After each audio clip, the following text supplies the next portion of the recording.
지난 주간까지 우리는 언약서에 있는 내용들을 살펴봤고요. 오늘 이 언약서 이후에 등장하는 내용은 언약서와 별개는 아니고요. 언약서 이후에 등장하는 언약서의 결론이다라고 할 수가 있습니다.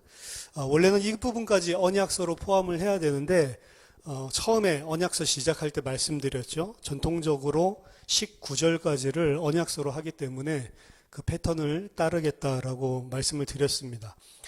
하나님께서 이스라엘 백성 앞서서 오늘 본문에서 이야기하는 것은 천사를 보내시겠다, 사자를 보낸다라고 했는데 이 천사라는 것과 똑같은 단어고요. 내가 너희들 앞서서 사자를 보내겠다, 천사를 보내겠다.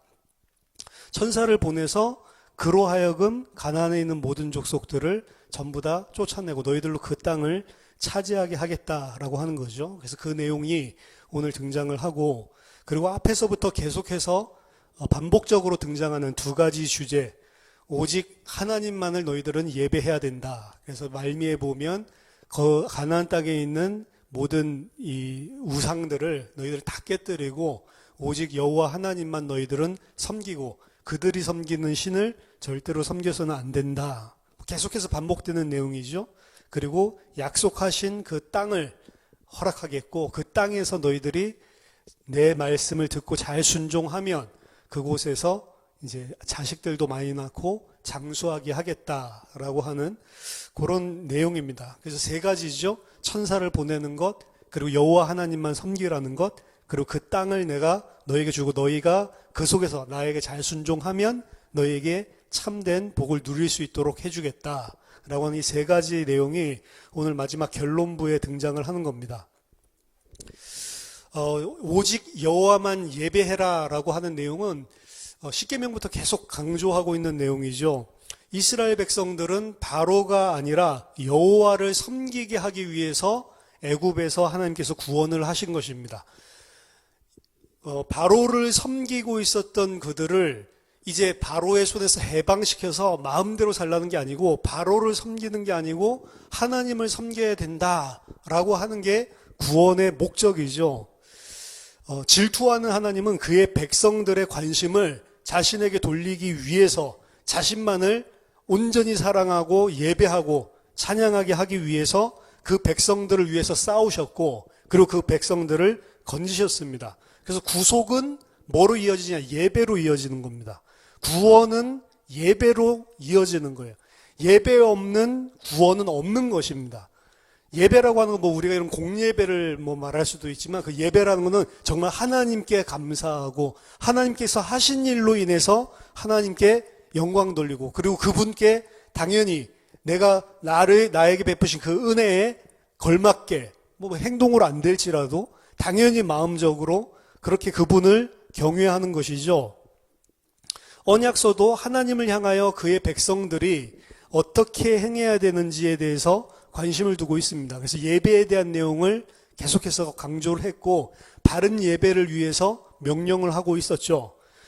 심지어는 언약서에 등장하고 있었던 사회적인 책무 파트 또한 수직적인 하나님과의 관계, 예배가 반영되는 것으로 언약서에서는 표현을 하고 있습니다. 내가 내 백성들, 내가 내 이웃들에게 어떻게 대하고 어떻게 행해야 하는가라고 하는 것도 하나님을 어떻게 예배하는지에 대한 표현이라는 거죠. 그래서 하나님 여호와를 사랑하고 네 이웃을 사랑하라라고 이야기를 했는데 네 이웃을 사랑하는 것 안에서 여호와를 어떻게 사랑하는지가 사실은 담겨 있는 거죠. 이 두 길이 떨어진 게 아닌 것으로 언약서에서는 이야기를 하고 있는 것입니다. 이 둘 다 그래서 예배에 포함되는 거예요. 하나님만을 예배하는 게 아니고 하나님을 예배하는 자는 당연히 수평적인 관계에서도 이웃 사랑으로 나타날 수밖에 없다는 거죠. 바로를 섬기는 자들은 나를 위해서 바로를 섬기기 때문에 당연히 수평적인 관계에서도 그러한 삶의 양상이 나타날 수밖에 없는 것입니다. 근데 그 바로의 손에서 구원받고 하나님을 섬기고 예배하는 자는 그 구원이 무엇인지를 아는 자는 수평적인 관계에도 당연히 그 삶이 나타나게 되어 있는 거예요. 이 둘이 떨어진 게 아니다라고 이야기한 겁니다. 그래서 하나님을 사랑하고 이웃을 사랑하고 이거 둘 다가 사실은 다 예배입니다. 하나님께만 예배드리는 게 아니고 일상적인 수평적인 삶들 속에서도 예배가 나타난단 말이에요. 그게 하나님의 영광이 나타나는 것이고 빛이고 소금인 것입니다, 사실은. 그래서 수직적인 관계, 수평적인 관계 따로따로 떨어진 것이 아니다. 나는 하나님을 사랑하는데 이웃은 잘 사랑 못해. 이게 불가능하다는 거죠. 이웃을 잘 사랑하지 못하는 것은 하나님이 베푸신 구원, 거기에 대한 예배가 잘 안 되고 있기 때문에 수평적인 관계도 안 된다라고 하는 것을 사실은 언약서에서 이야기를 하고 있는 겁니다. 오늘 본문에 등장하는 또 땅에 대한 언급, 그러니까 예배 그리고 땅에 대해서 언급을 하고 있죠. 땅에 대한 언급은 간결하게 나오기는 하지만 앞에서 나타난 내용들의 선명한 초점을 보이고 있습니다. 출애굽기 15장 14절에서 16절, 그 홍해 건너고 나서 이스라엘이 찬송하는 그 내용인데요. 거기서 이스라엘은 이제 홍해 바닷가에 서서 그들의 관심을 그 다음 여정, 가나안 정복, 가나안 땅에 대한 그 관심으로 이 무대가 옮겨집니다. 또한 우리가 앞에서 살펴본 것처럼 언약서 전체는 앞으로 곧 임박할 하나님께서 곧 주실 땅에서 너희들이 어떻게 행해야 되는지 이미 가나안 땅을 전부 다 내포해 놓고 하나님께서 주시는 말씀, 명령이거든요. 그래서 곧 땅에 대한 약속이 성취될 것을 내포하고 있는 것입니다. 왜냐하면 이스라엘 백성들 자체가 홍해에서 이 애굽에서 빠져나온 것이 하나님의 구원의 목적이 아니고 그들을 가나안 땅에 들여다 놓는 것이 하나님의 목적이죠. 생육하고 번성하여 땅에 충만하라, 이 씨에 대한 약속을 이 아브라함에게 주신 것과 동시에 이 땅을 너와 네 후손에게 줄 것이다. 가나안 땅에 대한 씨와 땅에 대한 약속을 분명히 줬기 때문에 애굽에서 출애굽기 1장에서 생육하고 번성하고 땅에 충만했지만 그것 가지고는 언약 성취된 게 아니죠. 그들이 생육하고 번성하고 충만할 그 땅은 약속하신 땅, 가나안 땅이어야만 되는 겁니다. 그래서 출애굽의 여정 자체는 사실은 애굽에서 빠져나오는 게 포커스가 아니고 애굽에서 가나안 땅으로 인도하는 게 사실은 출애굽의 목적이다라고 볼 수가 있는 거죠. 그래서 홍해에서 이들은 이미 관심이 어디로 옮겨가냐, 앞으로 하나님께서 주실 그 땅으로 옮겨가고 있는 거고, 언약서 또한 이제 곧 주실 그 땅에서 너희들이 어떻게 해야 돼? 완전히 그 약속이 성취된 것을 상정해 놓고 그리고 그 땅에서 행해야 될 법규와 그런 명령들을 하나님께서 주시고 있는 것입니다. 그래서 이 두 가지 예배와 땅이라고 하는 주제가 오늘 본문에도 잘 드러나 있습니다. 이 두 가지 중심 주제, 사실은 이 중심이거든요. 예배라고 하는 것은 사실은 생명을 이야기하는 거고, 왜냐 하나님과의 관계를 이야기하는 거기 때문에, 그리고 땅이라고 하는 것은 그러니까 아브라함이 줬던 생명 씨와 땅에 대한 약속, 이 두 가지를 창세기부터 해서 계속해서 강조해 오고 있는 거고, 출애굽기 또한 그 두 가지 중심 주제가 계속해서 포커스되고 있는 것이고, 오늘 결론에서도 이 두 가지 중심 주제에 집중을 하고 있는 것입니다. 앞에서 있었던 일들을 반복한다라는 것이 아니고, 출애굽기 기자가 그의 독자들로 하여금 이 가장 중요한 사실들을 이야기해 준과 동시에 이제 앞으로 곧 그 땅에 대한 언약이 성취된다라고 하는 것을 사실은 강조하고 있는 내용입니다. 하나님을 바르게 예배하는 것은 이제 앞으로 성막에 대한 명령이 이제 출애굽기에 등장을 하죠. 땅에 대한 언급은 출애굽기에서 이제 거의 안 나옵니다. 이제 뭐에 대해서만 포커스를 맞추기 시작하냐면 이제 그 하나님 예배 땅 중에서 출애굽기 남은 25장에서 40장에서는 하나님 예배에 관한 것, 그래서 성막에 대한 이야기가 나오죠. 성막 관련은 이 하나님의 예배에 대한 초점입니다. 가나안 땅에 입성하는 것은 이제 출애굽기의 메인 포커스는 아니에요. 앞으로 이제 민수기, 신명기, 여기 오경 안에서는 민수기, 신명기에서 이제 가나안 땅으로 시내 산을 떠나서 이제 본격적으로 가나안 땅에 대한 입성에 대한 부분들을 다루고 있습니다. 그리고 나중에는 여호수아 사사기에서 본격적으로 그 일을 지배적으로 다루고 있는 주제죠. 좌우지간 오늘 이제 땅에 대한 언급이 되고 난 이후에 출애굽기의 포커스는 하나님 예배하는 것, 그리고 땅 요 두 가지 중에 이제 예배하는 것, 요거 포커스로 나머지 25장에서 40장이 전체가 진행이 될 겁니다. 자, 오늘 본문을 이제 좀 더 자세히 살펴보면 오늘 본문 처음 20절부터 26절까지 이 부분은 크게 두 부분으로 나뉘어집니다. 20절에서 26절까지가 첫 번째 파트인데 이 첫 번째 파트 안에서도 크게 두 부분으로 나누어집니다. 각각 동일한 패턴을 보이고 있는데 이 두 부분은 각각 명령이 등장을 하고 그 후에 그 명령에 순종하느냐 순종하지 않느냐에 따른 결과를 보여주고 있습니다. 첫 번째 파트는 20절에서 23절, 그리고 두 번째 파트는 24절에서 26절인데요. 자, 20절에서 23절에서의 포커스는 천사를 너희들 앞서서 보내서 너희를 보호하고 너를 내가 예비한 곳, 약속의 땅이죠. 가나안 땅에 이르게 할 것인데 너는 천사의 목소리, 그의 목소리를 너희들은 청종해라 라고 이야기를 합니다. 그래서 청종하면 그 결과로 가나안 이 땅에 있는 족속들을 내가 그 땅에서 쫓아낼 것이다 라고 이야기를 하고요. 24절에서 26절은 너희들 여호와 하나님만을 섬기라.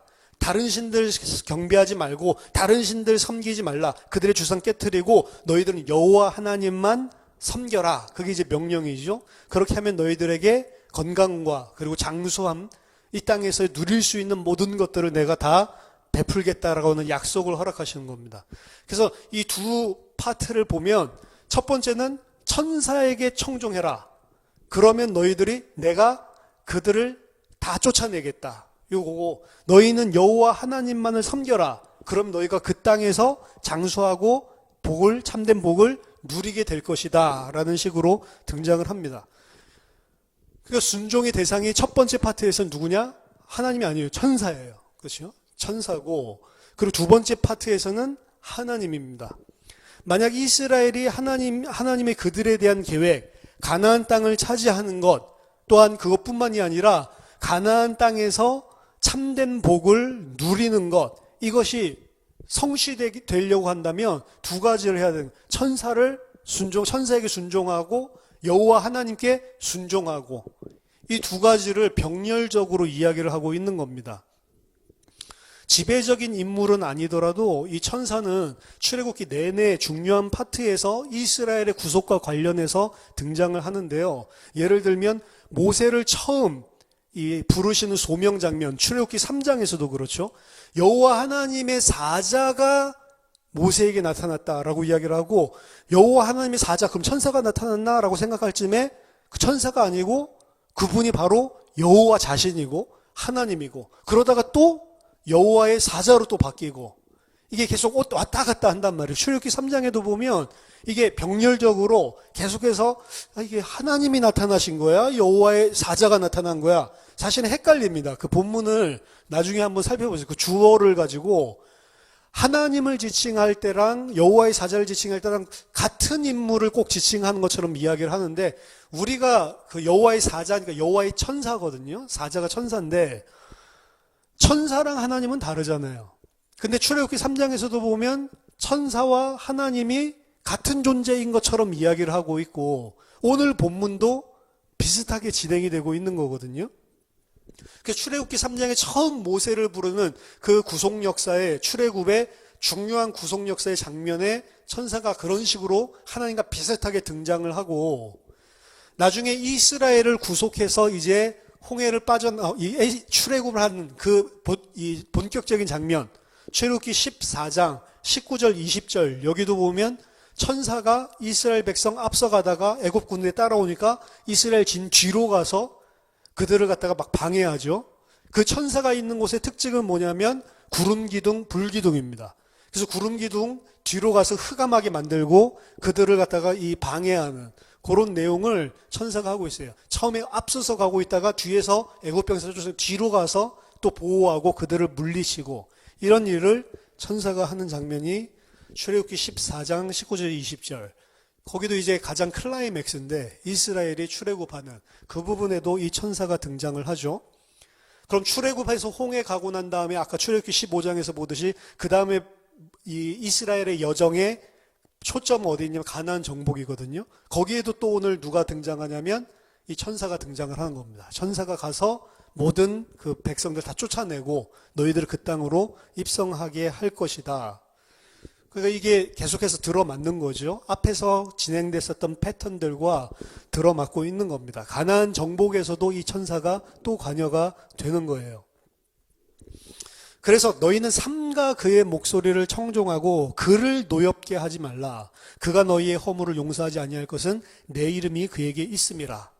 자, 백성들은 천사가 말하는 것을 삼가 주의하라 요 소리거든요. 너희는 주의해서 청종하고 그에게 순종해라. 청종하라 요거는 그 listen 요 소리인데 요 이야기는 히브리어적인 개념으로 그냥 귀로 말만 듣는 게 아니고 순종한다라고 하는 의미랑 똑같은 것이거든요. 그래서 그 말하는 것을 순종해야 된다. 이 부분에 의하면 천사가 그들에게 명령할 것이다 라는 것을 보여주고 있습니다. 하지만 이것을 어떻게 이해해야 되는지는 분명치 않습니다. 왜냐하면 오경 전체 안에서 여호와의 사자 천사가 백성들에게 명령하고 소통하는 일은 나오지를 않습니다. 하나님이 그들에게 말씀을 하시지 천사가 나타나서 그들에게 명령을 하고 그들이 그 명령을 순종한다? 이런 개념 자체가 사실은 여기에 등장을 하기는 하지만 실제 오경 안에서는 그런 케이스가 등장하지 않기 때문이죠.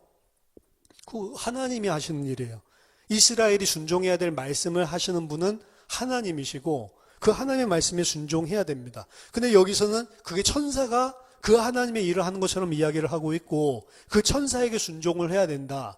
하나님과 이 천사를 동일화시키고 있죠.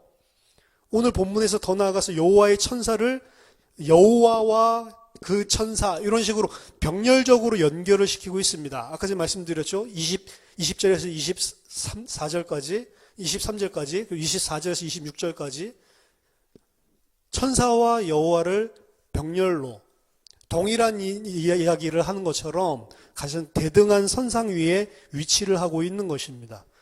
21절에서는 아예 명확하게 내 이름이 그에게 있는 자다라고 분명하게 동일화시키는 이야기를 하고 있죠. 출애굽기 3장에서도 여호와의 사자와 여호와를 동일화시키는 것 같은 뉘앙스를 볼 수 있는데 오늘 본문에서는 그 사실을 부인하지 못하게끔 더 명확하게 사실은 이야기를 하고 있는 것입니다. 네가 그 목소리를 잘 청종하고 내 모든 말대로 행하면 여기서도 동일화가 되고 있죠. 네가 그의 목소리를 잘 청종하고 내 모든 말대로 행하면 이것도 이제 병렬적으로 이야기하는 거. 내 모든 말이 그가 너희에게 전하는 말씀이고 그거를 잘 순종하면 이런 식으로 이야기를 하는 거죠. 이 사실은 정점을 찍고 있는 거예요. 이게 천사가 거의 하나님이랑 똑같은 분이네. 이런 식으로 사실은 정점을 찍고 있는 표현입니다. 여기서 더 한 가지 놀라운 사실은 이스라엘이 만약에 대적을 하고 이스라엘이 만약에 하나님을 대항한다. 반역하고 대항하는 일들이 계속해서 이스라엘 이 광야 기간 동안 일어나는데 그렇게 하면 그 천사는 너희를 용서하지 않을 것이다. 순종하고 청종하면 네 원수들을 쫓아내고 너희 편이 되지만 만약에 너희가 순종하지 않는다? 그러면 21절에 그가 너희의 허물을 용서하지 아니할 것이다 라고 분명하게 경고를 하고 있습니다. 너희의 허물을 용서하지 않는다라고 경고하고 있는 동사 이 나사흐라고 하는 표현은 이 창세기 18장 24절에서 소돔 고모라의 멸망과 관련해서 쓰인 표현입니다. 그래서 반역하면 너희들을 반드시 그렇게 멸망시킬 것이다 라고 하는 것을 강력하게 경고를 하고 있는 것입니다. 하지만 이스라엘은 계속해서 하나님께 반역을 했죠. 여기서는 분명히 그 천사는 용서하지 않는다고 했는데 실제로 하나님은 무수하게 그들을 용서하셨습니다. 그럼 여기서 의미하는 거 너희들이 반역하면 너희들은 용서하지 않는다라고 하는 말은 무슨 말이냐? 어떤 의미에서는 강력하게 하나님의 법은 그렇다라는 것을 표현해 주는 것이기도 하지만 반대로 본다면 광야에서 그들은 그들의 죄악과 반역으로 말미암아서 반드시 소돔 고모라처럼 진멸돼야 되는 존재였어요. 근데 하나님께서 그들을 용서하셨다라는 것을 내포하고 있는 겁니다. 반드시 진멸당해야 될 죄를 광야에서 짓고 있는데도 불구하고 하나님께서는 그들에게 형벌을 내리시지 않는 것이다 라는 것을 오늘 본문을 통해서 우리는 미루어 알 수 있습니다. 왜 하나님께서 이스라엘 백성은 반드시 죽어야 된다 그렇게 말씀도 하셨고 그런 짓을 했는데도 살려주냔 말이죠. 언약 때문에 그렇습니다. 출애굽한 백성들에게 지금 내리고 있는 모든 명령들은 구원을 베이스로 하고 있는 거예요. 여기에 나와 있는 명령들은 불신자랑은 상관이 없는 것입니다. 하나님의 백성을 하나님의 백성답게 만들 수 있도록 주시는 명령인데 그 명령을 잘 지킨다 못 지킨다는 구원의 조건이 아니에요. 잘 지킬 수도 있고 못 지킬 수도 있는데 그것 자체가 구원을 좌지우지하는 것이 아닙니다. 결론적으로는 이스라엘, 인간은 못 지키죠. 하나님께서 하나님의 백성에게 구원의 방법으로 그 법을 주신 건 아니에요. 구원보다 더 앞서 있는 것이 하나님의 은혜고 언약입니다. 그 율법보다. 명령에 잘 지키고 순종하는 행위를 통해서가 아니고 언약에 의해서 구원을 하시는 거예요. 그래서 반드시 죽어야 될 죄가 맞는데 반드시 너희들 용서 못할 그 죄를 병하는 것이 맞는데 나중에 펼쳐지는 이야기들을 보면 하나님은 계속해서 그들을 용서하고 받아주십니다. 심지어는 이런 명령들을 하고 나서 이제 곧바로 25장부터는 이제 본격적으로 예배에 대해서만 이야기한다고 그랬죠. 성막 이야기하면서. 예배에 대한 명령을 그렇게 장황하게 하고 있는 그 와중에 아래에서는 황금 송아지 만들어 놓고 또 우상 숭배를 하고 있는, 그런데도 거기서도 절대로 그들을 안 버리시죠. 왜? 언약 때문에 그렇습니다. 반드시 그 언약은 하나님이 하셨고 하나님이 성취하시는 거예요. 우리 자신이 완악하기 때문에 그 언약을 성취 못했다, 이런 개념이 하나님께는 없습니다. 우리가 생각할 때는 도저히 불가능한데도 불구하고 이루어내시는 게 구원이지, 하나님은 우리의 죄악 때문에 우리를 구원하지 못할 정도가 아니란 말이에요.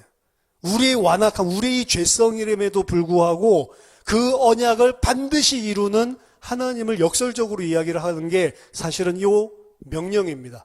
분명히 너희들은 용서받지 못할 반역자들인데 그럼에도 불구하고 나는 반드시 너희를 가나안 땅에서, 단순하게 가나안 땅에 들어갈 뿐만 아니고 그 가나안 땅에서 너희 건강과 자녀들의 후대와 그리고 번성함을 제대로 그 땅을 누릴 수 있는 자로 내가 만들겠다. 그래서 가나안 정복에 대한 이야기도 나오지만 그 안에서 순종하면 그곳에서 잘 될 것이다, 복받는 이야기까지 이야기한다는 것은 그냥 가나안 입성만이 아니고 그 가나안에서 모든 것을 다 누릴 수 있게, 완전한 복을 누릴 수 있게 내가 너희를 완성하겠다라고 하는 게 이 하나님의 언약인 거예요. 우리 자신을 보면 사실은 불가능한 이야기입니다. 이스라엘을 보면 불가능한 이야기고 역사적으로 불가능하다라는 것이 판명된단 말이에요. 근데 하나님이 그것을 이루시겠다라고 약속을 하고 있는 겁니다. 24절에서 26절은 그 땅에 들어갔을 때 그곳에서의 그들의 신을 경배하지 말고 가나안 사람들의 행위를 본받지 말고 너희들은 그것을 다 깨뜨리고 주상을 부수고 네 하나님 여호와만 섬기라 라고 이야기하는 거죠. 가나안인들이 섬기는 신들을 예배하지 말고 오직 여호와 하나님만을 예배해라. 이 명령은 논리적으로 앞에 등장한 토픽을 따르고 있는 것입니다. 이스라엘 백성이 가나안 땅을 들어갔을 때 그들에게 가장 유혹이 되는 것은 가나안 거민들입니다. 왜냐? 그들이 사는 생활 방식과 그들이 섬기는 신, 그들이 추구하는 세계관, 요거 자체가 이스라엘 백성이랑 너무 잘 맞는 거예요. 왜? 이스라엘 백성 또한 육신이기 때문에.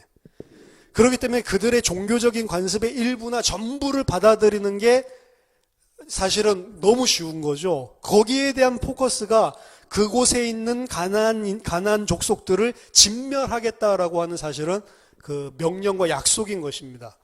가나안 땅에 들어간 이후에 이스라엘은 가나안의 종교를 거부해야만 했습니다. 이에 대한 그들의 저항은 그저 종교적 영향 안 받아야지 소극적인 것뿐만이 아니고 여기서 보면 그들의 신들을 다 부수고 깨뜨리라 라고 이야기를 하고 있죠. 적극적으로 우상들을 다 무너뜨려야 된다라고까지 이야기를 하고 있습니다. 그렇게 하고 오직 여호와만 제대로 섬기고 예배하면 그 결과로 그들은 건강과 후대와 장수를 보장받게 돼 있습니다.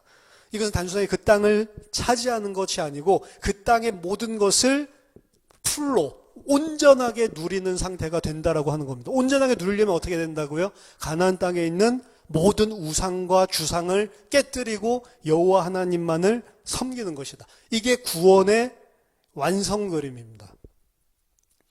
그래서 어떻게 보면 이스라엘이 가나안 땅에 들어갔지만 가나안 땅에 들어간 것 자체가 구속의 완성이 아니죠. 구속의 완성은 어떻게 돼요? 가나안에서 모든 가나안 족속과 우상과 신들을 다 깨뜨리고 오직 여호와 하나님만을 섬기는 이 그림이 딱 완성됐을 때, 그게 이제 가나안에서 하나님의 백성으로 온전히 하나님이 주시려고 하는 복을 누리는 상태예요. 그게 그 모습이 바로 하나님이 이루려고 하는 구속의 모습입니다. 23장 27절부터 30절까지는 내가 내 위엄을 네 앞서 보내어 네가 그릴 곳의 모든 백성을 물리치고 내 모든 원수들이 내게 등을 돌려 도망하게 할 것이며 내가 왕벌을 네 앞에 보내리니 그 벌이 히위 족속과 가나안 족속과 헷 족속을 네 앞에서 쫓아내리라. 자, 27절부터 시작해서 30절까지는 계속해서 이스라엘의 가나안 입성에 관한 주제를 다루고 있는데요. 여기는 조금 더 이 상세한 부분들까지도 다르죠. 왜냐하면 29절 30절 보면 하지만 가나안 땅은 어떻게 정복을 하냐. 그러나 그 땅이 황폐하게 되므로 들짐승이 번성하여 너희를 해할까 하여 1년 안에는 그들을 네 앞에서 쫓아내지 아니하고 네가 번성하여 그 땅을 기업으로 얻을 때까지 내가 그들을 네 앞에서 조금씩 쫓아낼 것이다. 자, 왜 조금씩 쫓아내냐? 그들이 가나안의 복을 온전하게 누리게 하기 위해서. 왜?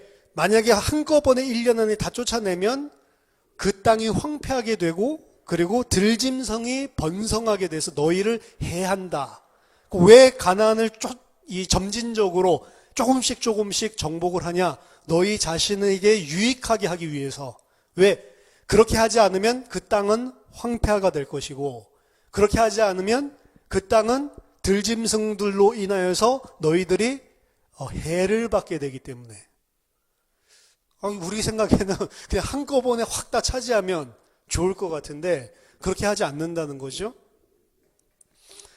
27절 30절에서는 이 점진적인 그래서 가나안 정복에 대해서 이야기를 하고 있고요. 이거는 신명기 7장 22절에서도 동일하게 이야기를 합니다. 신명기 7장 22절 네 하나님 여호와께서 이 민족들을 네 앞에서 조금씩 쫓아내리니 너는 그들을 급히 멸하지 말라. 들짐승이 번성하여 너를 해할까 하노라. 들짐승이 번성하게 된대요. 너무 빨리 쫓아내면.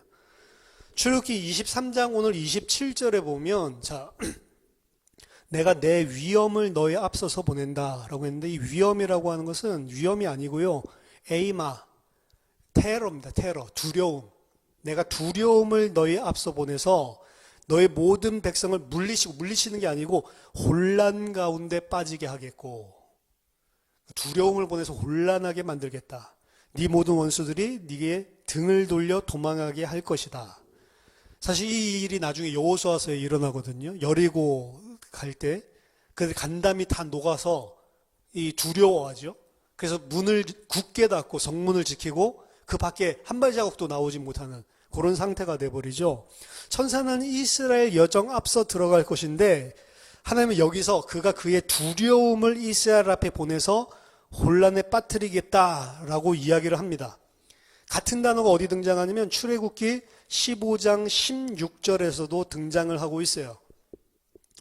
출애굽기 15장 14절부터 보면 여러 나라가 듣고 떨며 블레셋 주민이 두려움에 잡히며 에돔 두령들이 놀라고 모압 영웅이 떨림에 잡히며 가나안 주민이 다 낙담하나이다.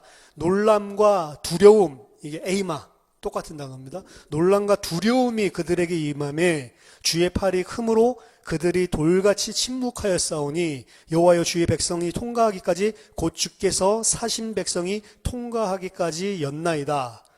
자, 이 두려움이라고 하는 것은 뭐 천사나 여호와 하나님을 의인화하는 것은 아니고요. 가나안 족속들이 여호와께서 애굽을 어떻게 다루셨는지에 대한 소리를 듣고 그들이 오는 소식을 들었을 때 이 두려워하는 실제적인 두려움을 이야기를 하는 것입니다. 그 두려움의 결과로 그들은 등을 돌려서 도망하게 될 것이다 라고 이야기를 하는 거예요. 28절에서도 사실은 똑같은 이야기인데 여기는 왕벌이라는 표현을 썼죠. 왕벌이 뭐야 갑자기 뜬금없이. 그 왕벌이라고 하는 것은 이제 문자적으로 왕벌이 아니고 이 왕벌 그러니까 아까 전에 보낸 천사 이것도 의인화한 것처럼 생각을 할 수가 있는데 히브리어로는 이 왕벌이 찌르아흐라고 하는 요 단어는 구약에서 3번만 등장을 해요.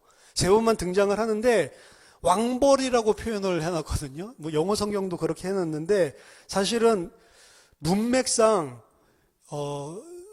해결을 해야지 이 왕벌이라고 하는 단어가 아니에요, 사실은. 왜 왕벌이라고 했는지 모르겠는데 BDB라고 하는 가장 권위 있는 그 히브리어 성경이 있거든요. 그 딕셔너리 사전이 있는데 거기에서 왕벌이라고 해놓으니까 다 왕벌이라고 했는데 BDB만 있는 게 아니죠.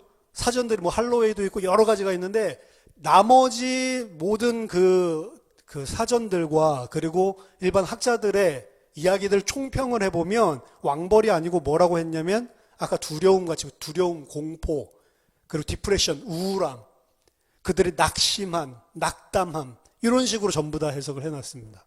그래서 BDB를 따라서 여기서 왕벌이라고 해놨는데 일단은 3번밖에 등장을 하지 않는 것이고 그 3번 등장하는 것을 문맥적으로 봤을 때 왕벌이라기보다는 뭐가 더 많냐? 낙담, 낙심 이게 더 맞는 것 같아요. 그 앞에 있는 그 27절과 완전한 대꾸를 병렬적으로 이루고 있는 거죠. 27절에서는 내가 내 두려움을 네 앞서 보내요. 이렇게 되어 있고 28절에서는 내가 낙심을 네 앞에 보내리니 낙담하게 하는 것을 네 앞에 보내리니 이런 식으로 되는 거죠. 왕벌이 아니고요. 그래서 이 둘 다 이제 천사나 여호와 하나님을 의인화한 것이 아니고 전부 실질적으로 낙담하고 낙심하고 공포와 두려움에 쌓이는 것이 그 주민들에게 임하게 하겠다라고 하는 내용입니다. 하나님께서 가나안을 패배시키겠다 하는 생생한 상징이고 앞에 등장하는 두려움과 같은 역할을 하는 것이 바로 이 찌르아흐라고 하는 요 단어라고 보고 있습니다.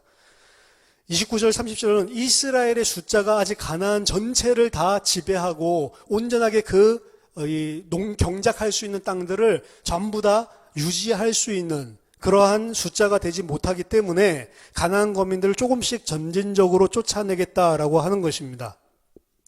오히려 다 쫓아내버리면 그 경작지가 이제 들로 변하고 황무지로 변하고 들짐승이 번창하기 때문에 그들에게 더 해롭기 때문이죠.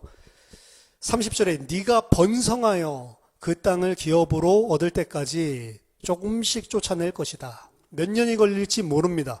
하지만 여기서 보여주는 점차적인 가나안 정복은 실제로 역사적으로 보면 사사기를 보면 왜 점진적으로 그들이 가나안 땅을 차지할 수밖에 없었냐? 그들의 숫자가 너무 적기 때문에 그냥 점차적으로 조금씩 해야지 이런 계획적인 것이 아니고 분배받은 땅을 차지하러 갔더니 그 땅 주민이 너무 강해. 그래서 쫓아내지 못하였더라. 이게 이제 과반수고 그 다음에 쫓아낼 수 있는데도 안 쫓아내는 경우도 있었죠. 이거 우리가 노예로 부려먹으면 좋겠다. 이렇게 해서 안 쫓아내는 이런 케이스들도 있고 안 쫓아내는 경우는 그나마 그래도 힘이 있는데 안 쫓아낸 거니까 뭐 다행스러운 건데 사실은 과반수 이상은 그들이 너무 강하였고 그들이 나가려고 하지 않았기 때문에 쫓아내지를 못해서 사실은 가나안 땅에 동거하는 형태가 이루어진다는 말입니다. 그래서 사사기에서 가나안 땅을 완전히 정복하지 못한 실제적인 이유는 땅이 황폐하게 될 때까지 기다리려고 한 것이 아니고 사실은 이스라엘이 무능력을 보여주고 있는 겁니다. 힘이 없어요. 그래서 못 쫓아낸 것입니다. 이런 조직적이고 체계적이고 온전한 가나안 정복은 역사적으로 보면 언제 완성이 되냐면 다윗 때에 완성이 되는데요. 더 정확하게는 솔로몬 때입니다. 다윗 솔로몬 때에 이르기까지 사실은 이 가나안 정복 자체가 좌절될 때도 있고 굉장히 막다른 골목을 만날 때도 있고 험난한 과정들을 거칩니다. 그럼 지금 가나안 입성에서부터 시작해서 다윗, 솔로몬 이때까지는 거의 한 450년에서 500년 정도의 기간을 소유하는 거거든요. 그러니까 하나님께서는 약속을 하시고 지금 이제 이 언약서 이후에 곧바로 이제 1년 뒤면 들어가서 일어날 일을 이야기하시는 것 같은데 사실은 그리고 우리가 좀 번성할 때까지 몇 년 걸릴까 이 정도로 생각을 했는데 실제로 역사적으로는 한 500년 정도 걸리면서 성취가 되는 거죠. 이 하나님의 언약이 성취된 거야 만 거야 언약 자체를 까먹을 정도로 500년이라고 하는 이 조선 왕조 500년이라고 하는데 한 나라가 500년 가기도 힘들다라고 하는데 사실은 그 한 나라가 유지하기도 힘든 그 500년이라고 하는 기간, 사실 그 안에 그 언약, 하나님이 언약하셨는데 그 언약을 전혀 맛보지도 못하고 죽은 사람도 많았을 그 언약 아닙니까? 우리는 한눈으로 지금 성경을 보고 있지만 아마도 하나님의 언약을 잊으신 거 아니야? 이렇게 생각이 될 정도로. 근데 하나님께서는 반드시 말씀하신 대로 그 언약을 이루시는 장면이 성경에서는 등장을 하고 있는 거거든요. 나중에 조금 더 살펴보겠습니다. 31절 보면 내가 네 경계를 홍해에서부터 블레셋 바다까지 광야부터 강까지 요 강은 더 리버인데 문자적으로는 더 리버는 하나밖에 없어요. 고대 근동 지방에 유프라테스 강. 그 강이 가장 유명한 강이었기 때문에 그냥 그 강 그렇게 하면은 유프라테스 강입니다. 그래서 광야에서부터 유프라테스 강까지 그래서 모든 영어 성경에서 유프라테스 강이라고 번역이 되어 있죠. 우리도 각주가 되어 있죠. 유브라데 강 이렇게 그 강 그렇죠. 광야에서부터 유프라테스 강까지 정하고 그 땅의 주민들을 네 손에 넘기리니 네가 그들을 네 앞에서 쫓아낼지라. 너는 그들과 그들의 신들과 언약하지 말라. 또다시 예배에 대한 거. 그들이 내 땅에 머무르지 못할 것은 그들이 너를 내게 범죄하게 할까 두려움이라. 네가 그들의 신들을 섬기면 그것이 너의 올무가 되리라. 자, 31절부터 33절까지는 이스라엘의 가나안 땅을 완전히 정복하는 하나님의 기준입니다. 남쪽의 경계는 홍해, 즉 애국과 사막으로 구성되어 있는 그게 마지막으로 이제 홍해, 거기까지가 이스라엘의 땅이고, 그리고 서쪽은 지중해, 그리고 북쪽은 유프라테스 강, 그리고 동쪽은 나오진 않지만 동쪽은 요단강. 이게 이제 하나님께서 그들에게 주시려고 하는 온전한 경계입니다. 32절, 33절 이 온전한 경계를 줄 것인데 가장 중요한 건 그들의 신들을 절대 또다시 반복을 하는 것으로 오늘 본문이 맞춰지고 있습니다. 그래서 이 땅에 대해서 약속을 하면서도 궁극적으로 마지막에 이야기하고 있는 이 내용이 사실은 땅의 정복과도 관련이 있는 내용입니다. 하나님 섬기는 거예요. 이스라엘 백성에게 땅을 약속하시는데 그 땅이 중요한 것이 아닙니다. 만약에 그들이 그 땅을 차지함에도 불구하고 하나님만을 섬기지 않고 가나안 사람들이 섬기는 우상을 섬기고 그들이 섬기는 거짓 신들을 섬기고 여호와 하나님을 제대로 예배하지 않는다면 그 땅은 그냥 많은 지구의 땅의 한 조각에 불과하다는 거죠. 땅덩어리에 불과하다는 거죠. 하나님은 그 땅을 주려고 하는 게 아니에요. 하나님이 온전한 가나안 땅을 주겠다라고 하는 목적은 예배랑 관련이 있는 겁니다. 온전한 가나안 땅은 뭐냐? 가나안 족속들을 전부 다 쫓아낸 땅. 우리로 식으로 모든 우상과 내가 섬기는 하나님 아닌 다른 것을 모두 다 쫓아낸 땅. 그 땅이 가나안 땅이에요. 그 땅을 주려고 하시는 거예요. 하나님 주시려는 가나안 땅은 단순하게 물리적으로 우리들이 그 땅을 다 쫓아내고 완전히 지배권, 우리 지배하에 두게 되었다. 그 땅을 말하려고 하는 게 아닙니다. 그 땅은 성취됐어요, 사실은. 다윗 때, 그리고 솔로몬 때. 솔로몬 때에 오늘 이야기한 이 영토가 딱 이 북단은 유프라테스 강까지 완전히 이루어지거든요. 다윗 때보다 더 큰 땅입니다. 위에 북쪽으로 오늘 이야기하고 있죠. 유프라테스부터 그리고 남쪽에 애굽까지, 그리고 동쪽은 요단강, 그리고 서쪽은 지중해. 이 땅은 일반적으로 다윗 때 온전하게 정복됐다라고 이야기하는데 위에 유프라테스 북쪽으로 다윗이 차지한 땅보다 더 많이 영토가 확장됩니다. 그거는 솔로몬 때에 성취되는 거예요. 이 솔로몬 때 열왕기상 4장 21절 보면 솔로몬이 그 강에서부터 그 강이 아까 전에 말한 The River, 거기도 이 열왕기상 4장 21절에도 각주 나와 있어요. 그 강은 유프라테스 강이다.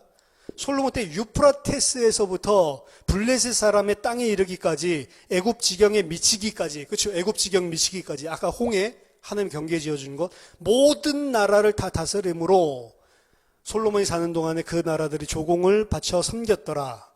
솔로몬 때의 북쪽 유프라테스에 잠시 동안 하나님께서 그려주신 풀 그림이 성취된 때가 잠시 있었어요. 잠시입니다. 이거 완전히 계속 차지하는 것이 아니고 잠시.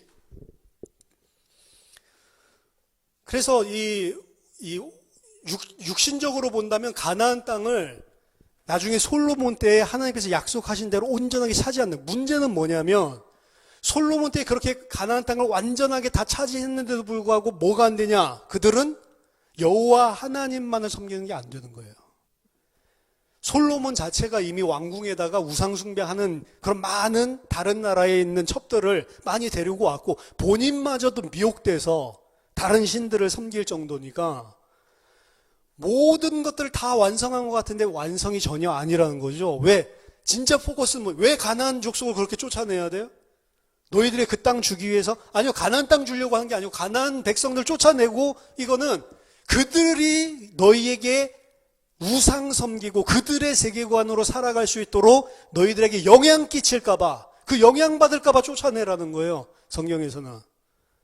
근데 이스라엘 백성은 그들과 함께 어울려 있을 때에도 그들과 동화되고 그들의 신을 섬기고 그들과 똑같은 세계관을 가지고 육신 것들을 쫓아갔지만, 육신적으로 힘을 얻어서 솔로몬 때 다 쫓아냈을 때에도 사실 여호와 하나님만을 섬기는 그 상태가 안 되는 거죠.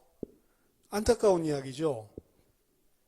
하나님이 주시려고 하는 것은, 가나안 땅을 준다라고 하는 것은 오늘부터 여러분들의 개념을 분명, 가나안 땅을 가진다는 그 땅을, 야 우리가 이제 복된 땅을, 적과 꿀이 흐르는 땅을 차지하겠다, 그 개념이 아닙니다. 가나안 땅은 하나님만 섬기는 땅이에요.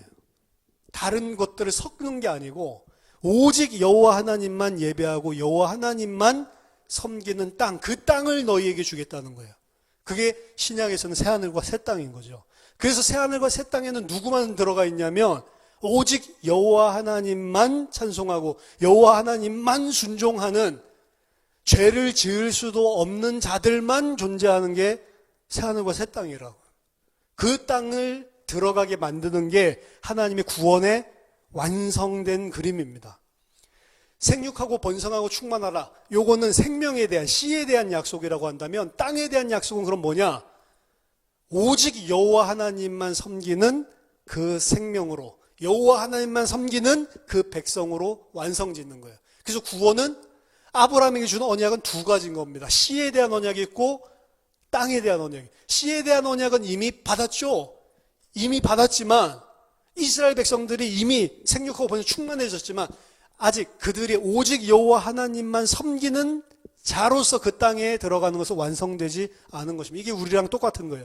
이미 예수 그리스도 안에서 믿음으로 생명을 얻었죠. 씨에 대한 언약이 성취가 된 것입니다. 하지만 그게 완성이 아니고 어디가 완성이에요?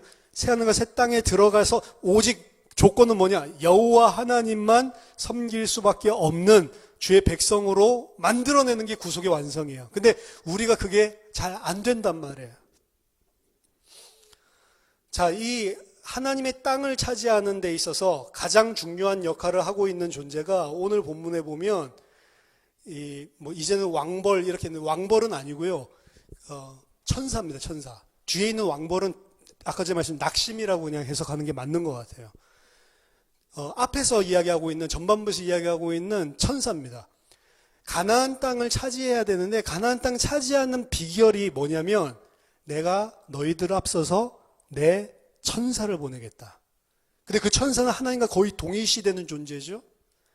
그 천사가 너희들 앞에서 그 이민족들을 다 쫓아낼 것이다. 이렇게 이야기하고 있습니다. 그래서 가나안 정복에서 가장 중요한 것은 너희들 앞서서 보내는 그 천사들이고, 이 천사들은, 천사들이 아니고 천사는 또 다른 형태로서 오경 안에서 등장을 합니다. 여기 오늘 본문에서는 천사라는 모습으로 등장을 하지만 너희들 앞서서 가나안 정복을 하고 너희들 앞서서 인도하고 행하는 그 천사는 민수기에서는 뭐로 표현을 하고 있냐면 천사가 아니고 똑같은 존재가 하나가 있는데 그게 뭐냐? 언약궤입니다. 언약궤. 민수기 10장 33절에서 36절 보면요. 그들이 여호와의 산에서 떠나 3일 길을 갈 때에 여호와의 언약궤가 그 3일 길에 앞서가며 그들의 쉴 곳을 찾았고 그들이 진영을 떠날 때에 낮에는 여호와의 구름이 그 위에 덮였었더라. 35절 궤가 떠날 때에는 모세가 말하되 여호와여 일어나사 주의 대적들을 흩으시고 주를 미워하는 자가 주 앞에서 도망하게 하소서 하였고 궤가 쉴 때에는 말하되 여호와여 이스라엘 종족들에게로 돌아오소서. 자, 언약궤가 이스라엘 백성 앞에서 떠나는데 그 떠날 때 그 언약궤를 보고 모세가 뭐라고 말하냐면 여호와여 이렇게 이야기해요. 일어나서 주의 대적들을 흩으시고 주를 미워하는 자를 주 앞에서 도망하게 하소서. 이게 지금 여호와가 아까 전에 이야기했던 천사의 일을 법궤가 하고 있는 거예요. 근데 그 법궤를 보고 여호와여라고 부르고 있다고. 궤가 쉴 때에는 여호와여 이스라엘 종족들에게로 돌아오소서. 그러니까 이것도 여기도 보면 이 법궤를 여호와와 동일시하고 있는 것들이 일어나고 있죠. 그렇죠? 민수기 14장 44절에서 45절에 보면 가나안 정복 바로 문턱에서 정탐하고 오고 난 다음에 땅을 악평하고 모세까지도 다 때려 죽이고 우리 애굽으로 돌아가자라고 했을 때 하나님이 나타나서 내가 너희들을 심판하겠다. 그래서 40년 동안 광야를 헤매게 되는 형벌이 그들에게 임하게 되는데 그때 우리들 싸울 수 있습니다. 잘못했습니다. 우리들이 싸울게요 라고 말하고 여호와의 궤 움직이지도 않았는데 지네들끼리 가나안 족속이랑 싸우는 장면이 등장을 합니다. 기억을 하시나요? 민수기 14장 44절 45절. 당연히 뭐하죠? 패배하죠. 가나안 족속들이랑 전쟁을 하는데 가나안 족속들과 전쟁할 수 있는 유일한 방법은 뭐냐? 언약궤가 이스라엘 백성 앞서서 행하는 거예요. 나중에 요단강 들어갈 때도 마찬가지입니다. 요단강 들어갈 때도 언약궤를 가지고 있는 제사장들의 발이 닿았을 때 요단강이 갈라지기 시작하고 여리고성을 무너뜨릴 때도 언약궤를 따라서 백성들이 움직일 때에 그 여리고가 저절로 함락되는 일들을 보여주거든요.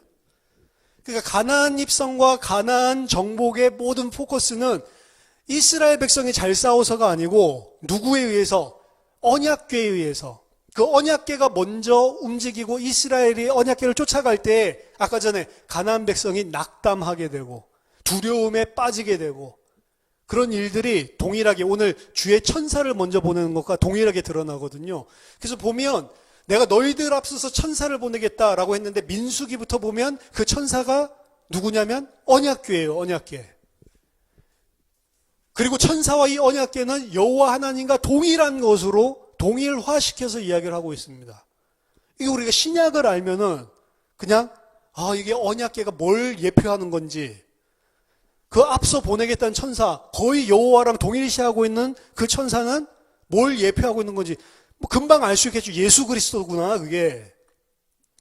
근데 이스라엘 백성은 당시에 성삼위 하나님 이런 삼위일체 성부, 성자, 성령 이런 개념 자체가 없는 사람들인지라 사실은 이 이야기를 보면 이상했어야 되는 본문이에요. 그리고 너무 동일시시키고 있으니까 이거 자체를 사실은 기록할 수가 없어요. 사실은 하나님이 계시기 때문에 기록이 된 거지 이스라엘 백성이 가지고 있는 신관으로는 천사를 갖다가 하나님이랑 거의 똑같은 존재로 만들고 있는 이런 이야기 자체를 할 수가 없는 내용입니다.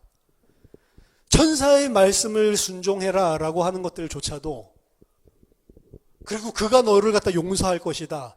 너희들이 그들에게 순종하면 그가 너를 잘되게 해줘. 이런 이야기들 자체가 힘들고 내가 그에게 내 이름을 두고 그랑 나랑 거의 동일화시키는 것들을 완전히 딱 붙여가지고 병렬화시키고 이런 것들 자체가 힘든 것이고 언약궤를 갖다가 모세가 여호와여 주여 이런 식으로 부르는 것도 이상한 거고요. 근데 하나님께서 이 모든 것을 통해서 예수 그리스도의 그림자를 보여주시는 거죠. 그럼 핵심은 뭐냐? 이스라엘 백성은 자신들의 능력으로 가나안 족속과 싸우려고 했다가 어떻게 됐죠? 판판하게 깨져버렸습니다. 가나안에 들어가고 가나안 족속들을 이길 수 있는 유일한 것은 언약궤가 먼저, 주의 천사가 먼저 가서 그들을 깨뜨려 줘야 되는 거예요. 내가 하는 게 아니고 가나안 정복 전쟁과 그리고 가나안의 점진적인 정복, 이 모두 다 누구에 의해서 이루어지냐면 이스라엘 백성들보다 먼저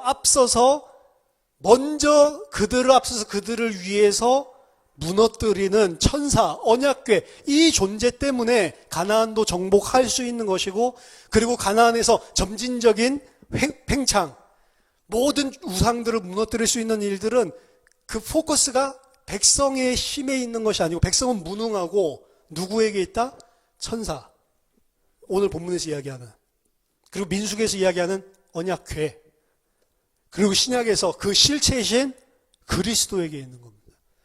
우리가 싸우려고 하면 질 수밖에 없다. 100%. 하나님은 우리를 어떤 백성으로 만드냐?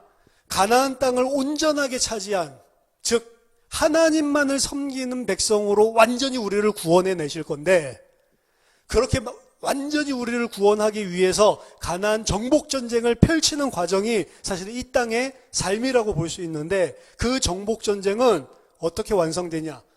하나님이 그의 천사 예수 그리스도를 통해서 이루시는 일이지 너희들이 하는 일이 아니다라는 거예요. 그래서 이 천사가 처음에 구속 역사 출애굽의 시작에서도 등장을 하고, 그리고 시내산에서 이 홍해에서도 등장을 하고, 그리고 마지막 가나안 땅을 정복하는 그 모든 순간들까지도 다 뭐가 등장해요? 이 이스라엘보다 앞서 있는 천사가 등장을 하는 거예요. 하나님께서 우리의 구속을 완성시키는데 누구 안에서, 누구를 통해서? 그리스도를 통해서만 이루신단 말이에요. 내가 부족한 거 압니다, 하나님이. 그래서 이야기하는 거예요. 알기 때문에 내가 천사를 보내겠다는 거예요. 내 힘을 가지고 하나님의 뜻이니까 맞아 하면 되겠지. 판판이 깨진다니까요. 민수기 14장. 질 수밖에 없는 것입니다. 무엇을 의지했을 때에만 이길 수 있냐? 내 앞서 보낸 천사, 언약궤, 예수 그리스도를 의지하고 있을 때에만 이기는 거예요. 그래서 우리에게 만약 성패, 우리가 이 땅에서 온전한 하나님 백성으로 설 수 있는 성공과 실패의 판가름은 어디에 나냐? 언약궤를 바라보고 있냐, 안 바라보고 있냐? 예수 그리스도를 바라보고 있냐, 안 바라보고 있냐지 내가 무엇을 행하는 게 아니란 말입니다. 진정한 하나님만 섬기는 것은 어디서 나오냐? 예수 그리스도에 내가 포커스를 맞추고 예수 그리스도만을 따라간다라고 했을 때, 그 예수 그리스도 안에 있을 때에만 우리가 정복전쟁에 성공한단 말이에요. 구원을 이루는 유일한 방법입니다. 구원을 완성시키는 유일한 방법이에요. 여러분 부족한 것도 볼 필요 없습니다. 가나안 땅이 너무 많아요. 가나안 7족속 31왕을 볼 필요도 없습니다. 나는 이거 못해요. 못한다니까요.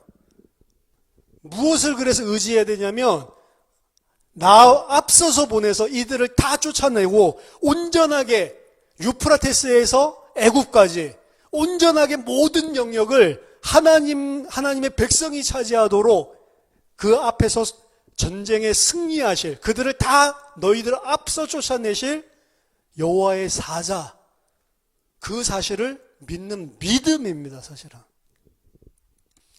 그래서 이스라엘 백성은 전략상으로는 아무 말도 안 되는 거죠. 난공불락의 성, 그 여리고를 그냥 빙빙 돈대요.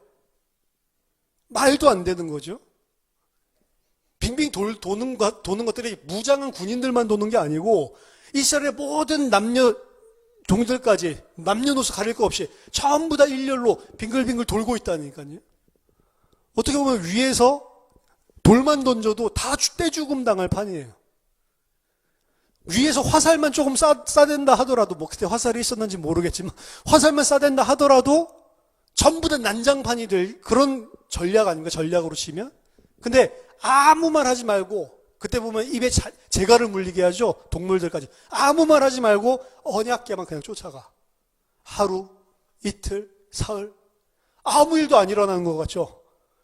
아무 일도 안 일어나는 것 같은데 7일, 약속하신 그 7일째, 그때 일거에 다 무너져 버린다.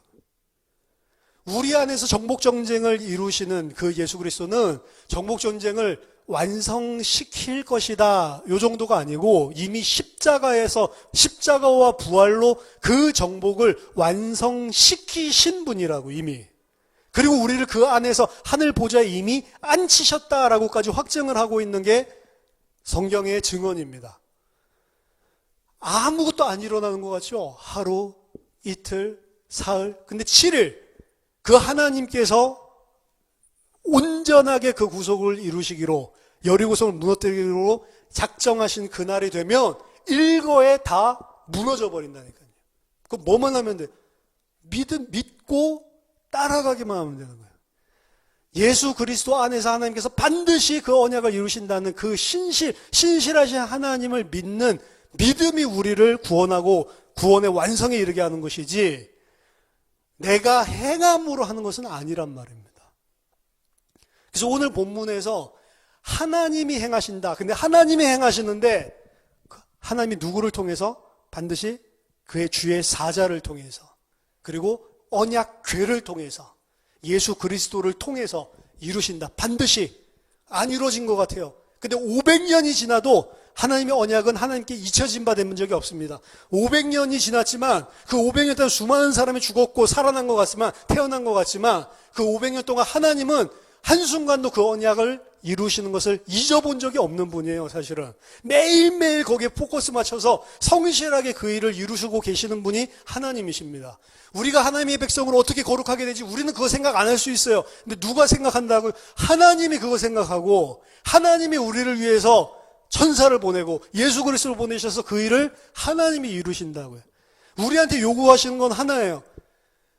너희들이 그 하나님을 믿고 그분이 하신다라는 사실을, 그분이 그리스도 안에서 이루신다는 사실, 아니 이루셨다는 사실을 믿으라는 것입니다. 너희 힘으로, 그리고 그 다른 어떤 것으로 되지 않는다. 언약궤가 네 앞서갈 때 그 언약궤만 쫓아가라. 예수 그리스도께서 이미 이루셨는데 그 뒤를 쫓아만 가라. 그 안에서 모든 것들이 다 나오는 것입니다. 그래서 어떻게 보면 오늘 본문에서 증거하고 있는 구원의 내용과 방법도 은혜의 언약이에요, 사실은. 하나님께서 언약을 이루시는 방법은 은혜입니다. 그리고 처음부터 진행부터 마지막 결말까지 너희의 힘과 너희들의 노력을 요구하는 게 아니에요. 너희들은 뭐만 하면 돼요? 여호와 하나님만 신뢰하면 돼. 이분만 섬기면 되는구나. 이분만 믿으면 되는구나. 그게 가장 중요한 포커스입니다. 이스라엘 백성은 계속해서 다른 신들을 갖다가 쳐다볼까 봐 두려워한, 여호와 하나님만 믿으면 된다고요. 눈에 보이는 거, 가나안 땅에 보이는 이 현혹시키는 것들 보지 말고 여호와 하나님만. 우리도 똑같습니다. 우리의 구원은 어떻게 완성시키냐? 예수 그리스도께서 이루신다는 그 언약, 예수 그리스도 안에서 성취된 언약, 예수도 그리스도 안에서 앞으로 성취될 언약, 그게 예수 그리스도께서 온전하게 다 이루시고 완성하실 것이라는 그 소망, 그것을 가지고 그리스도만 신뢰하면 되는, 그리스도만 믿으면 되는 겁니다. 그 믿음이라고 하는 것이 무엇인지를 우리가 조금씩 배워나가는 과정이 있는데, 결국에는 내 안에 있는 모든 가나안 7족속 31왕이 전부 다 정복될 것이고 내쫓겨날 것입니다. 그리고 나를 어떻게 만드냐? 오직 여호와 하나님만 감사하고 여호와 하나님만 찬양하는 자로 반드시 나를 바꿔놓을 것입니다. 그 구속의 완성의 날이 온다는 거죠. 그 날이 언제 이를까? 그건 몰라요. 오늘 본문에서도 가나안 족속 그걸 차츰차츰 몇 년 걸릴까 나오지가 않아요. 근데 하나님은 약속하신 것을 그들은 잊었고 그들은 없어졌을지 몰라도 반드시 500년 뒤에라도 이루시는 하나님인 것을 성경은 역사를 통해서 우리에게 보여주고 있는 겁니다. 너희들 언제 그렇게 될까? 몰라요. 근데 분명한 것은 하나님이 반드시 이루실 것이니까 그 사실만 믿으라는 거예요. 하나님을 믿으라는 거예요. 너희 자신 믿지 말고 신실하신 하나님이 이루실 것이다라는 사실을 믿으라는 것입니다. 이스라엘 백성 앞서 보내신 천사, 이 약속은 그리스도의 약속입니다. 하나님께서 우리 앞서서 그리스도를 보내시고 하나님께서 우리 앞서서 그리스도를 이 땅에 보내셔서 그리고 지금 하늘 보좌에서 일하게 하셔서 우리에게 온전한 가나안 땅 정복을, 온전한 새하늘과 새 땅을 밟도록 만들어 주신다는 겁니다. 우리 자신을 의지하고 내가 하나님께 잘하려고 하는 게 오히려 해가 될 수가 있는 거예요. 우리는 하나님만, 그리고 그의 은혜만, 그리스도만 의지해야 하는 것입니다. 그렇기 때문에 오히려 거꾸로 우리는 담대할 수가 있는 거예요. 하나님 앞에서. 비록 넘어진 자리에서도 곧바로 일어설 수 있는 겁니다. 우리들이 넘어지고 부족하고 이런 것들이 나올 때마다 오히려 더 그리스도만 바라보고 그 은혜에만 기대는 자들이 될 수 있는 거예요.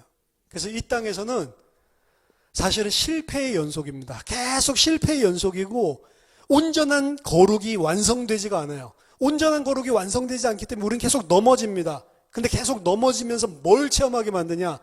그럼에도 불구하고 언약 때문에 너희들을 저버리지 않고 반드시 너희를 그 땅에 들여다놓는 하나님. 아까 죽인다고 했는데 안 죽인다고 했잖아요. 왜? 언약 때문에. 반역 저지르고 반드시 그 땅에서 멸망당할 일을 행하는데도 안 죽입니다. 왜? 그건 죄를 마음대로 지으라 이 소리가 아니고 왜? 언약 때문에 그런 거예요. 우린 넘어지는데 그리고 그 언약은 반드시 하나님께서 이루어 주십니다. 오늘 이 말씀을 들은 이스라엘 백성들은 그 말씀의 성취를 못 봤죠. 500년 뒤에나 이 말씀의 성취를 솔로몬 때에 보게 되는 것이지만, 그렇죠? 오늘 이 말씀을 받은 이 이스라엘 백성이 그 믿음을 가질 수 있었겠습니까? 우리가 이 시대에 태어난 것도 감사한 일입니다. 그리고 우리가 이 시대에 성경 66권을 가지고 하나님에 대해서 알 수 있도록 이 66권을 우리에게 주신 것도 너무 감사한 거예요, 사실은. 왜? 우리는 그들보다 훨씬 더 어드밴티지, 좋은 입장에서 사실은 하나님의 진리의 말씀을 알 수 있고 깨달을 수가 있는 겁니다. 훨씬 더 온전한 하나님의 언약을 알 수가 있는 거예요.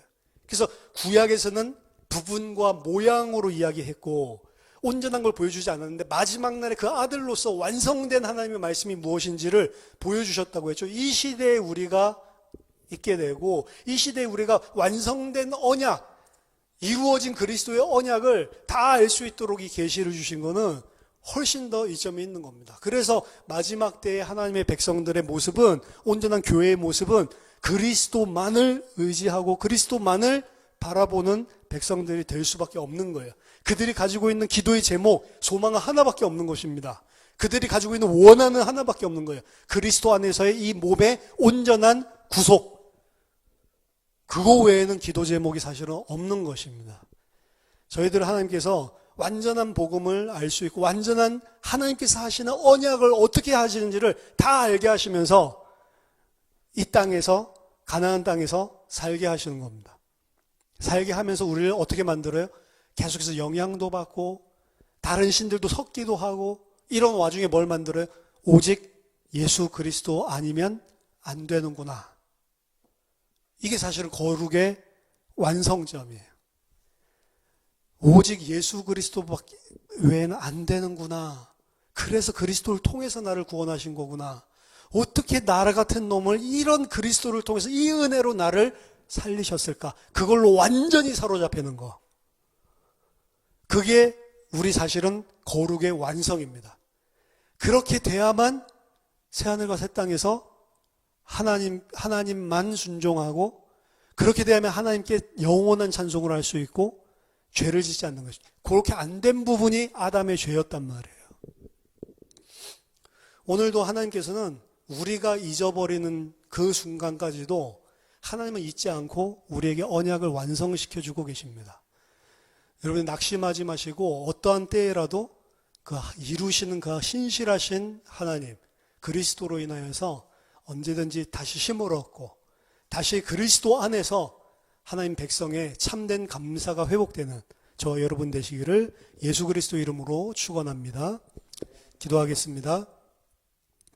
하나님 은혜를 감사드립니다.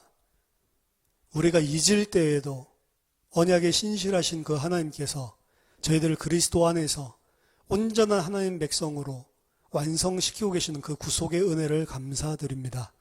모든 구원의 시작, 진행, 결론 전부 다 하나님께서 그리스도를 통해 하신 일인 줄을 믿습니다. 하나님, 저희 자신을 의지하는 것이 아니고 오직 그 그리스도께 의지하여 오직 그 그리스도만 바라보며 하나님 이 땅에서 하나님을 기뻐하며 그 하나님의 은혜를 영원히 찬송하는 주의 백성들로 지어가도록 오늘도 우리 안에 성령으로 함께 하시고 인도하여 주시옵소서. 다 그 믿음의 사람들이 다 잘 될 수 있도록 하나님 성장할 수 있도록 하나님 저희들에게 오늘도 진리와 새 은혜를 새로운 계시를 허락하여 주시고 하나님 이 땅 사는 동안 하나님 이 땅에 소망을 둔 자가 아니고 온전히 하나님만을 섬기는 자로 하나님 거듭나고 장성하고 배워가는 저희들 될 수 있도록 도와주시옵소서. 예수 그리스도 이름으로 기도하옵나이다. 아멘.